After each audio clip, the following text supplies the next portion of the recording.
Oil சூடானதும் சீரகம், சோம்பு, கிராம்பு, ஏலக்காய், பட்டை, 2 காஞ்ச மிளகாய், இஞ்சி, பூண்டு, பாதாம், முந்திரி இதெல்லாமே போட்டு வதக்கிட்டு 2 தக்காளி க்ளோஸ் பண்ணி 10 மினிட்ஸ் குக் பண்ணி ஆறுனோடனே கிரைண்ட் பண்ணி பேஸ்ட் மாதிரி அரைச்சி வச்சுக்கோங்க. பேனில் 2 ஸ்பூன் ஆயில், 1 ஸ்பூன் பட்டர், கூடவே வெங்காயம் கோல்டன் ப்ரௌனாக வதங்கினதுக்கு அப்புறமா 1 ஸ்பூன் மல்லித்தூள், மிளகாய்த்தூள், கரம் மசாலா, அதுக்கப்புறம் மஞ்சத்தூள் இதெல்லாமே போட்டு ஒரு 2 மினிட்ஸ் எண்ணெயிலே வதக்கினதுக்கப்புறமா கொஞ்சமாக சால்ட்டும் போட்டு நம்ம கிரைண்ட் பண்ணியிருக்கிற பேஸ்ட்டையும் அதில் ஊற்றி தேவையான அளவு தண்ணியும் ஊற்றி நல்லா மிக்ஸ் பண்ணிக்கோங்க. 10 மினிட்ஸ் குக் பண்ணி எடுத்துக்கோங்க.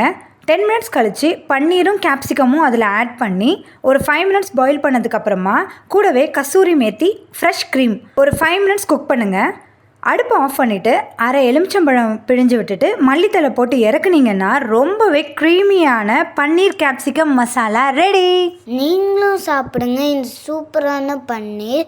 நம்ம சேனலை சப்ஸ்கிரைப் பண்ணுங்க. பாய் பாய்.